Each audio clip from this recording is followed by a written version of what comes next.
Getting started, navigating around Canvas and McGraw-Hill Connect. Welcome back, business scholars.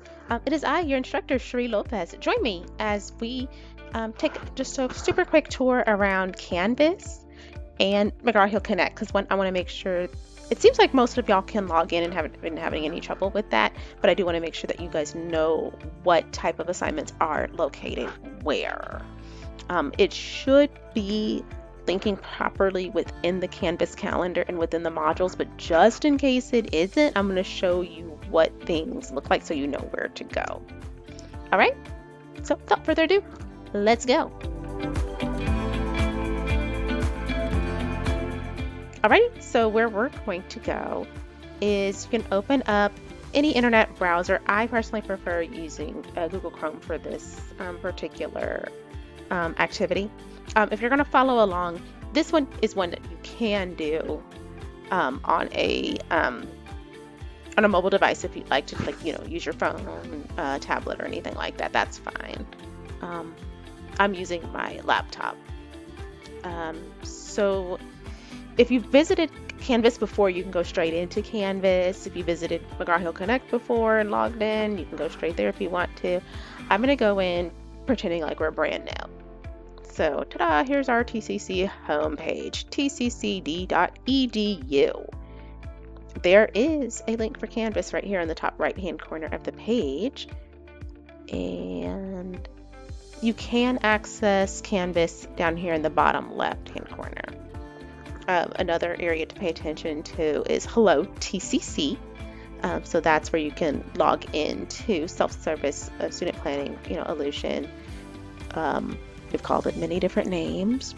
Basically where you go in there and go read your degree audit so you know what classes you are taking, what classes you need to take, and when you can pass, go collect $200 and graduate, right? Your links to the libraries. So if you recall in the previous video, I mentioned that you can check out a device from the library in case your device is not compatible with the system for our class or any other class for that matter. Or if you encounter some sort of technical issue with your computer. We're using them a lot more. They do fry. That actually happened when I was at work at the insurance company. Our trainer's computer literally fried, burned her wall, like literally, which that has been replaced and repaired. So yeah, be careful with that. Things do happen. Another thing that we will talk about later is the TCC Foundation. So this is where you can get some internal scholarships. A lot of people stop with the federal financial aid, like when they apply for FAFSA, where they're military connected, they stop with their their VA benefits. There's another funding source right there. And it's grant money, as in you don't have to pay it back. Don't leave money on the table. We don't do that here. Okay? So let's go up here and visit Canvas. And when you go in, I like to go to dashboard so you get to see what mine looks like. Yours is going to look a little bit different because this has my different classes that I'm working with as well as stuff that's not published. I can see when y'all turned stuff in and everything like that, what's due when. Our classes here for the summer. And sorry, I could not remove peer developed course banner. I tried. It would not go away. You've got your tour of everything here. So you've got your syllabus. I posted the tentative due dates already. There's some information about me, our contact information, the 6 chapters that we're going to cover. There's 10 total in the book. We're not going to do all that. I don't think you'll remember everything if we do that. Your possible points. The point values are weird because of the way the point values are set up in McGraw-Hill Connect. So I had to really play with the point values with the external assignments because the values in Connect were kind of weird and to make the numbers work. So remember, C or higher is passing, so that's 70%, or putting you pretty much like right at that, like at that 2.0 GPA mark. Of course, we want to shoot higher than that. D's for TCC, like if you get something that's between like 60 and 69%, for TCC purposes, it counts. A D can put you on academic probation though, because that is below a 2.0 GPA.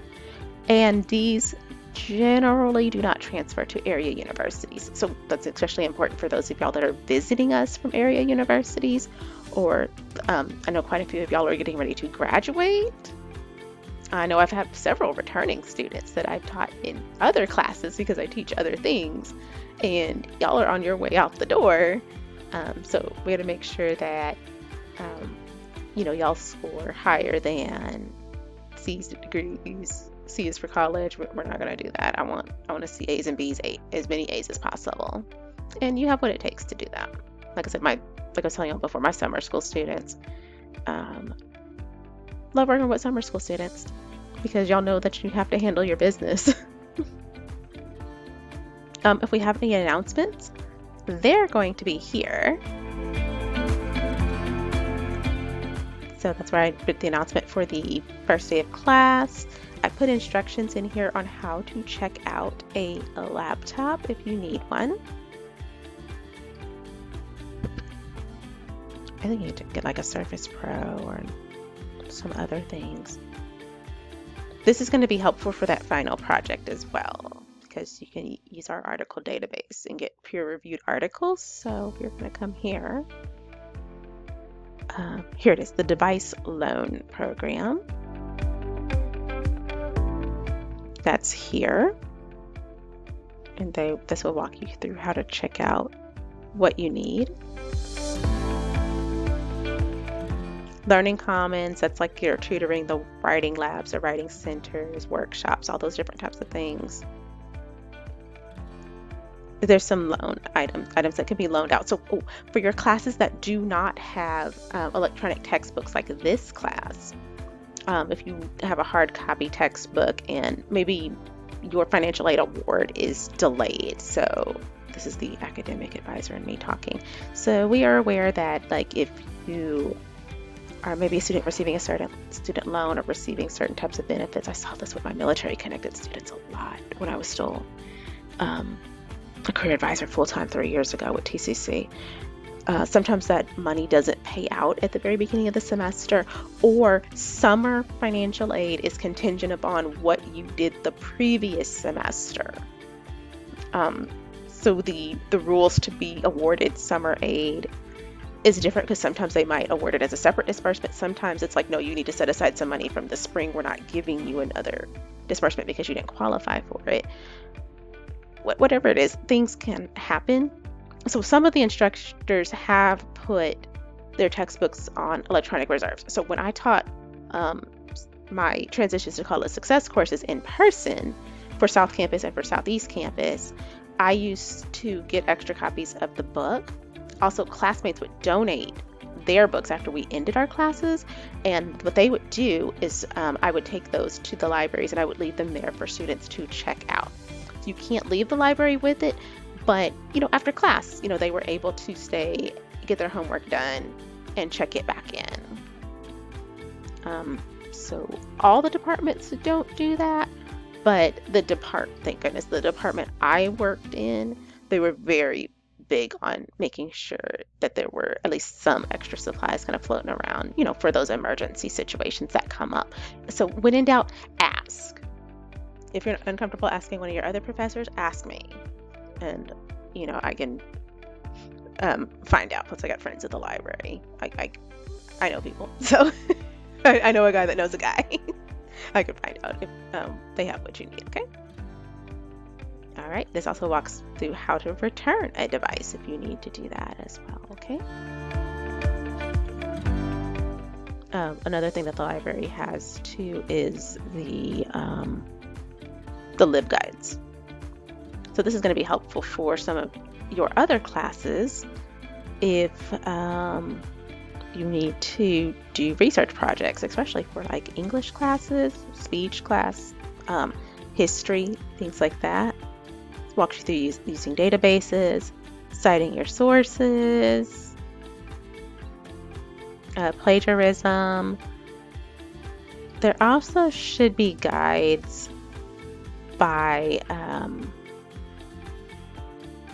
subject, and they should have guides up here that some certain professors have posted as well.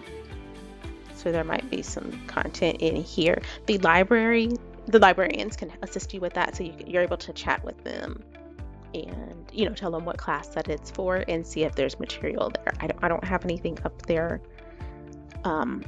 in those research guides, but like I was saying, for English, for history, government, speech, I think not art appreciation, film appreciation. I remember that the professor from South Campus would have some stuff up there, and a couple of other ones too.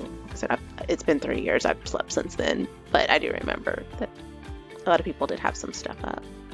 Okay, let's go back over here.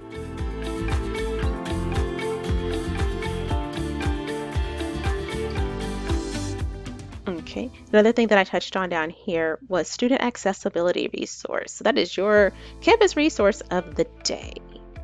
So this talks about if you have a documented educational need, so something that we need, and it could be a temporary condition, it could be a physical condition, it could be a mental condition, different things like that that you may need accommodations or adjustments for. Please make sure that you reach out, and I provided that information for you here. We need to do that early on, especially if you were receiving extra help in high school. Those accommodations that you were receiving are not automatically shared with the colleges, right? You're an adult. It's confidential information. They can't disclose it to us without your written consent. Same thing with us being able to ask. Like, we can't ask outright, but we can provide the information. Once your condition is disclosed, then we can leap into action and we can help you out. So this could be like if you need, like large print.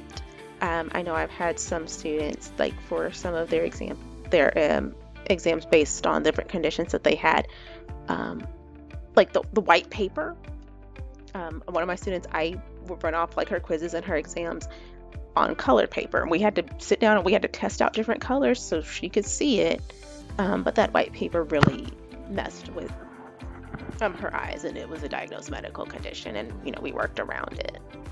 She just came to see me during office hours, and we tested out some stuff until we found what worked. If you, let's see, like I said, large print, adaptive equipment such as like screen readers or anything like that, you can request a reader, you can request an interpreter, you can request to take exams in the Student Accessibility Resources office, so you can test one-on-one. A lot of different things. It's just the thing is with that, like especially if you're going to test in one of the SAR offices, you got to let your professors know ahead of time. And again, the accommodations need to already be approved because they need to have time to get the exam over to the SAR office. And we need to make sure that we have somebody in place that can test you, whether it is the Student Accessibility Resources Coordinator or one of their staff members that's going to proctor your exam or your quiz. In our case, you're not going to really have any issues with that because the exam that you guys have, I don't have it timed. That was one of the accommodations too, is like extra time. But yours isn't timed, and what I do is I open it for for several days, so it's not one of those things like you have to do it on this day. You'll have, I normally leave my exams open for about a week. So that way, for those of y'all that are working full-time during the week or working over 40 hours a week, if you need to test over the weekend, or if you need to test at 3 o'clock in the morning or something like that because you work second shift and you're just going to test right after, you can do that. So, I'm with you guys that are working. I worked full time both times when I was in school, both for my bachelor's and my master's. So I get it. So I'm going to try to make this as painless as possible for you. Okay. And remember, temporary conditions count too. So I gave you guys some examples of stuff that has happened in the past with my students. So students that were in my classes and students that were in my advising pool. Like these examples that you see, this stuff actually happened. And it's because we had those accommodations in place that we were able to provide them with the assistance that they needed, because there's a lot of options people don't know about when they kind of get into trouble with the classes, and they either just completely just zone out and go AWOL and don't respond to any calls or emails or anything like that, or they drop the classes only to find out later, oh, well, my professor could have worked with me on that. Yes, but you gotta communicate with us. It's a two-way street. So as long as we know what's going on, we can work with you. Just let us know as soon as possible. But yeah, we have different options available. So like if you find yourself in an emergency situation with class and stuff like that, we have what we can request an incomplete. We can request a medical withdrawal. We will need documentation to support those requests because they get reviewed all the way up past me. So coordinator, department chair, dean, vice president, it goes all the way up the chain of command. And I need that documentation to be able to back you up on there to, say, okay, this is what happened, and it was during this specified time frame. Okay? And when in doubt, if you have questions about that, let us know. Another thing that we can provide that I did not put on here is care team referrals. So that's like if you are experiencing a situation and you're overwhelmed, but it is outside of my area of expertise because I am not a licensed professional counselor. We have licensed professional counselors on staff, like people that do private practice and everything. So I think pretty much all the directors of advising and counseling are licensed. I know most of the vice presidents over student development services are licensed as well. The campuses have part-time and full-time counselors that are available to work with you one-on-one. So they can do academic needs, but they can also help you with the mental health aspect of it as well. And even some of your psychology professors. So the psychology professor, sociology, social work, a lot of them are licensed to handle specific situations too. So even if they can't do it themselves, they have resources that, they are really pretty much really well connected within the community, and they can help get you connected to resources so we can get you the help that you need. Okay. I'm going to skip this one for a second. Discussions. So this is where your discussion boards are going to be. I'm going to change this to student view so you can see what this looks like as a student. So there's our topic for this week, as well as the replies. So where you would reply to me is right here. And then what it will do is it will post your initial post. So that's your introduction.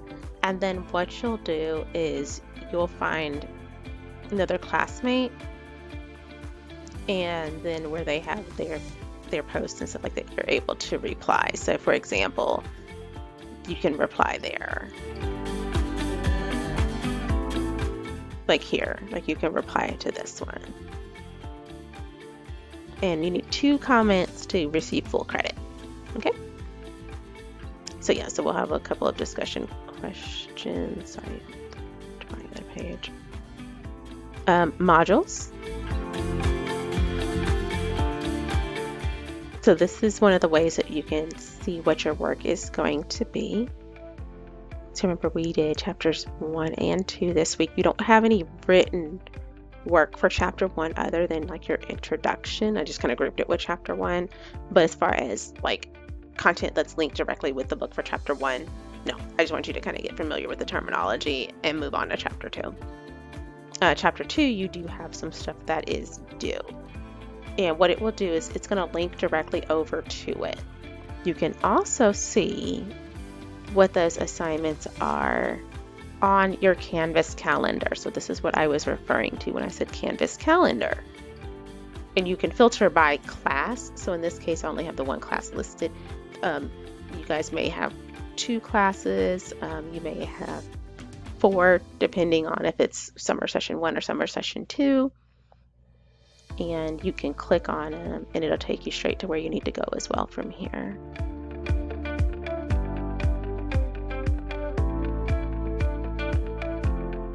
Okay, so like if we go into modules, I'm just going to open this in another tab. See, that one takes you straight to your discussion.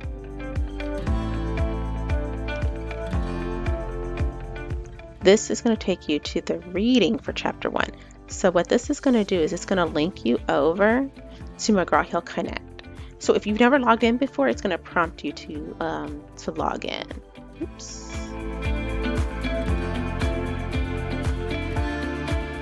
So let's see. Yeah, I might be.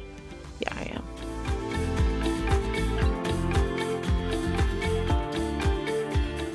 Let me see if it's going to link you.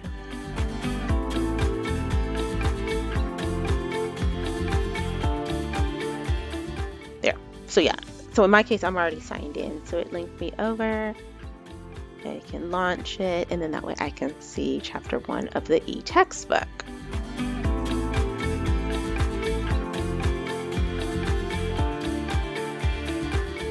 And you can scroll down, you can read. It gives you some of the chapter objectives, so what you're going to be familiar with. Here you can see your table of contents, so what all the chapters are about. See, chapters 1 through 10. So ranging from ethics and business all the way down to trust in corporate governance, accounting, and finance. You do have a glossary that's in here too with where you'll see the key terms. What you can do is you can have the text read out loud in view. And that was loud, sorry. You can highlight different colors. You can also add a note.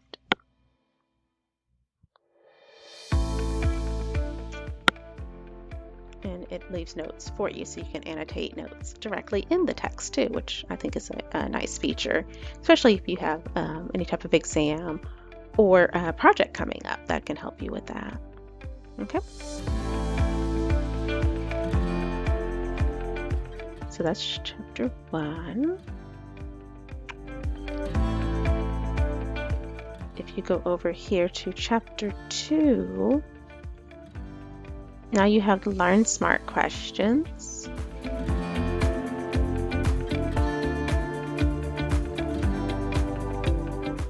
Okay, we have 23 submitted already.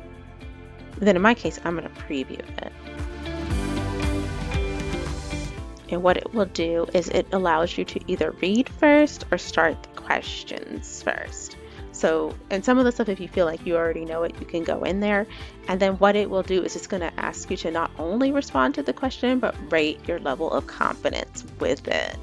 So there could be some stuff that you're like, oh, I know this. This is easy. And there could be some stuff that you're like, oh, I'm going to close my eyes and pick one. I'm not sure. And it's going to pick up on all that. And that's going to help me assess where you need that additional support.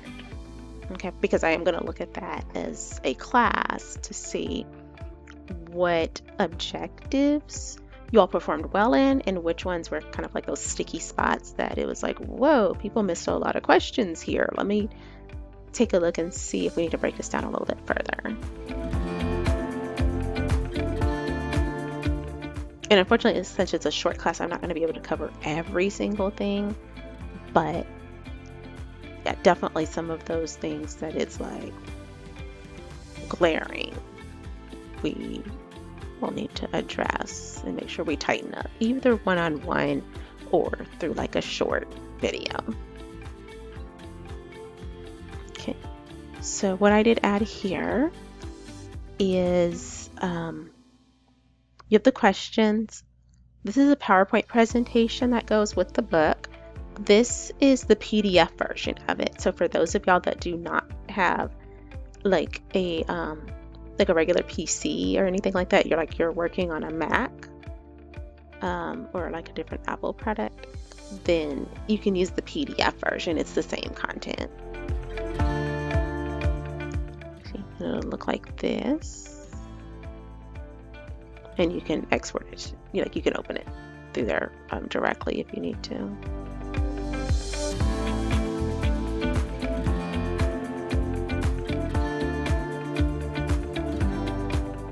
And you'll see a lot of the different key terms in here anyway. So a lot of that's going to be there. I included the PowerPoints for all 10 chapters just in case you wanted to reference them when you do your final project. So that's the only reason I left those there.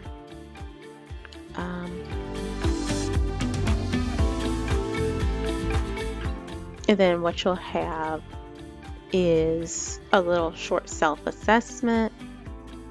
Identify your preferred organizational structure. So that is inside of McGraw Hill Connect.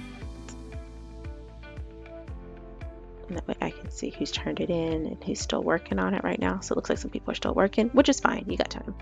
Self-assessments don't take long to do.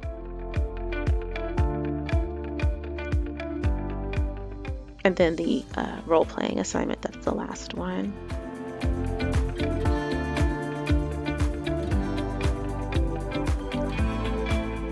Okay, and it'll let you into like the role play to go in there and go do that as well.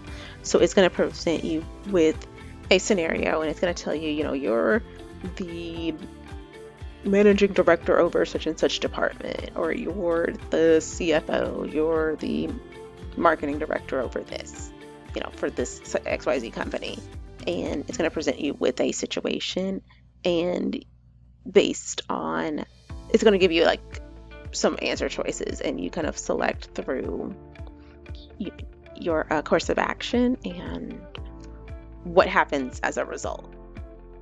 And I do allow you guys to do this assignment twice, just so you can kind of see, like your initial thoughts, how would you handle it? And then if there's one of those things, like if you're like, oh, let me go back in the book and look at this, or let me sleep on it, I want to try again and see if my decision would have been different, then you're able to do that. You're actually going to do a post, discussion board post related to this, related to one of these.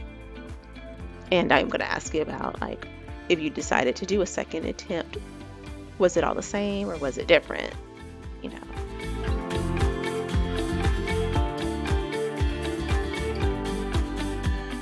And see, that's going to be the gist of what is due for your first week. So this is what was open all week.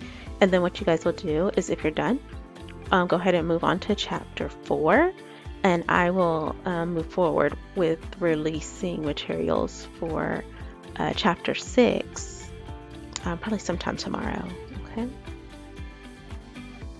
Since I do have some people that are already done with chapter 4 and are ready to move on. So we'll do that, and then in the meantime, we'll start working on the materials to get you guys ready for your midterm. Yeah, I know, we're talking midterms already. I just kind of want to put it on your radar.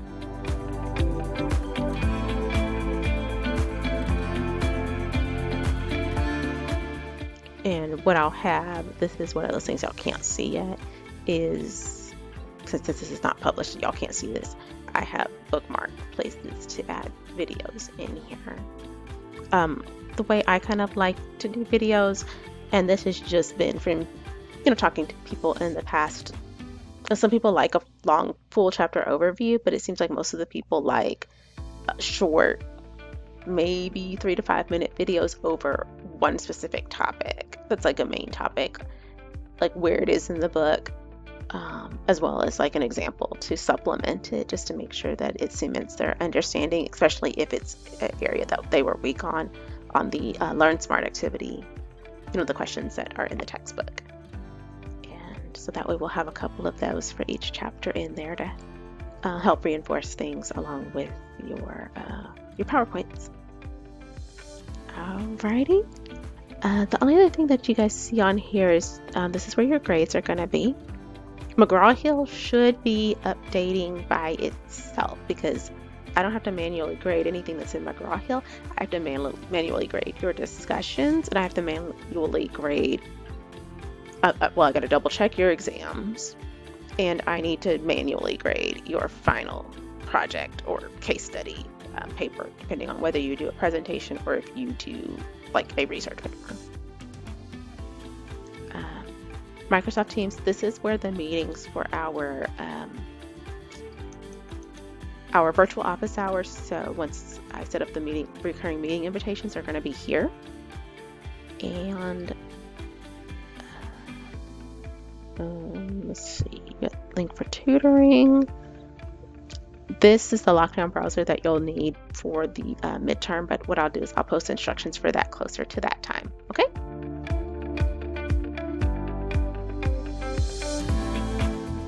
So I would just say just kind of keep an eye on your announcements.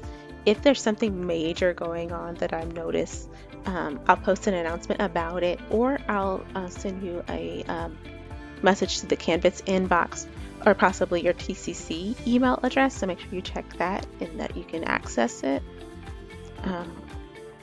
Rather than replying to 10 different people about the same thing, you'll probably see me post about it instead. Okay? And I think that's going to cover the gist of kind of walking through what's up here on a preliminary basis.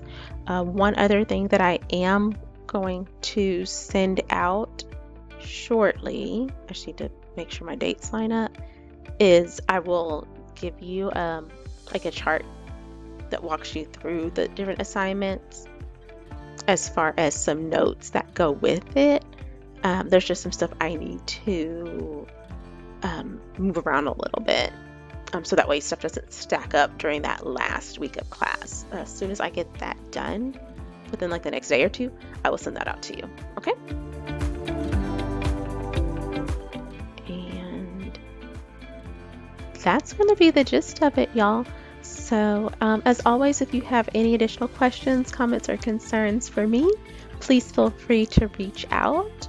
I can be reached via email, via the Canvas inbox, or through Microsoft Teams. You can send me an IM. I do have my email as well as my TCC email, as well as Canvas and Microsoft Teams. They're all on my phone, so I have them all. Yeah, that's my little one. Dressed up as Mirabelle from Encanto. It's all here. And like I was telling y'all before, I will respond to your messages as soon as I have some free time, typically when I get off of work in the evenings, okay? And just remember, take care of each other, and you've got this. Let's get you to graduation, y'all. Take care.